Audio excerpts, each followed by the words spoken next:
Bismillahirrahmanirrahim. Assalamualaikum warahmatullahi wabarakatuh. Hai teman-teman, masih bersama Miss Irni.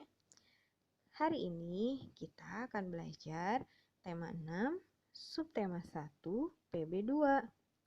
Subtema 1 masih tentang suhu dan kalor. Baik, sebelum belajar, kita berdoa terlebih dahulu supaya Allah memudahkan kalian untuk mendapatkan materi yang akan Miss sampaikan. Berdoa dimulai. A'udzu billahi minasyaitonir rajim. Bismillahirrahmanirrahim. Raditu billahi robba wa bil islami dina wa bi Muhammadin nabiyya wa rasula. Rabbi zidni ilman warzuqni fahman. Dilanjutkan dengan membaca salawat Nabi. Allahumma sholli ala sayyidina Muhammad wa ala ali sayyidina Muhammad. Baik, doa sudah selesai. Sekarang Miss akan mereview materi yang sudah Miss berikan di pembelajaran sebelumnya, yaitu tentang sumber energi panas. Benda-benda yang menghasilkan energi panas disebut sumber energi panas. Sumber energi panas terbesar yang ada di muka bumi adalah matahari. Matahari sangat bermanfaat bagi kehidupan kita, seperti menjemur pakaian, mengeringkan ikan, mengeringkan garam, dan yang paling penting adalah untuk proses fotosintesis. Selain matahari, ada pula sumber energi panas lainnya, seperti panas bumi, api, dan gesekan dua benda.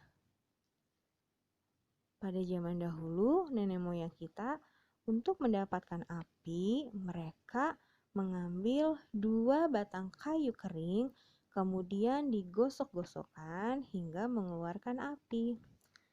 Nah, kali ini kita akan belajar tentang suhu dan panas.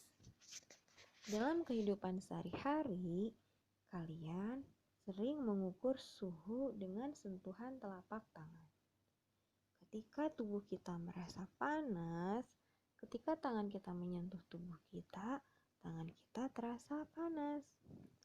Dan ketika kita berada di pegunungan, misalnya, kita sudah mengenakan pakaian yang begitu tebal dan menyentuh tangan kita ke tubuh kita, kita merasakan telapak tangan itu dingin. Telapak tangan atau indera peraba tadi tidak dapat menentukan secara tepat derajat panas dan dingin suatu benda. Tangan hanya dapat memperkirakan panas dan dingin suatu benda. Tangan tidak dapat menjelaskan berapa nilai derajat panas atau dinginnya suatu benda. Sehingga dalam ilmu pengetahuan alam, untuk menyatakan tingkat panas dinginnya suatu keadaan, digunakan suatu besaran yang disebut suhu atau temperatur. Panas atau kalor dan suhu adalah 2 hal yang berbeda. Energi panas merupakan suatu energi yang dapat diterima dan dilepaskan oleh suatu benda. Suhu adalah besaran yang menyatakan derajat pada suatu benda. Satuan suhu yang digunakan di Indonesia adalah derajat Celcius. Ada pula satuan suhu yang lain, yaitu Reaumur, Fahrenheit, dan Kelvin. Alat untuk mengukur suhu disebut termometer. Satuan panas dinyatakan dalam kalori dan diukur dengan kalorimeter. Sekarang kita menjadi tahu bahwa termometer pertama kali dibuat pada tahun 1592 oleh seorang ilmuwan Italia bernama Galileo Galilei yang menggunakan udara dan air. Pada tahun 1714, ilmuwan Jerman bernama Daniel Gabriel Fahrenheit membuat termometer yang berisi air raksa.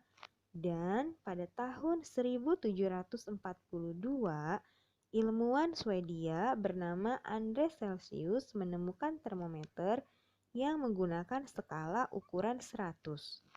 Di Indonesia, termometer yang banyak digunakan saat ini adalah termometer Celsius yang menggunakan ukuran 0 hingga 100 derajat.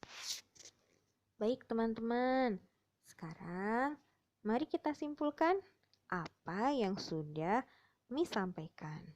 Yang pertama, besaran untuk menyatakan tingkat panas dinginnya suatu keadaan disebut suhu.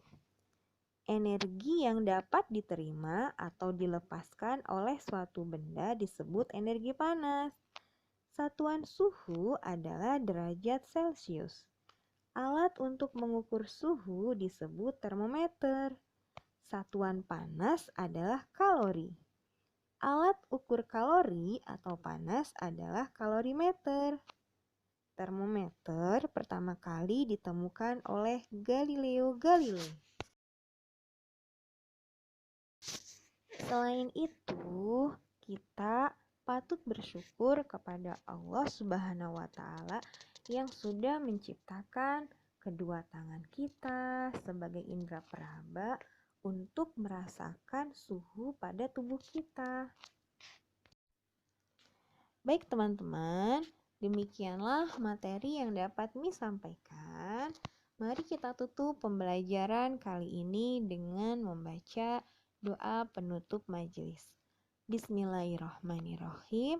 Subhanaka Allahumma wa bihamdika asyhadu an la ilaha illa anta astaghfiruka wa atubu ilaih. Sampai jumpa di pertemuan berikutnya ya. Terima kasih. Assalamualaikum warahmatullahi wabarakatuh.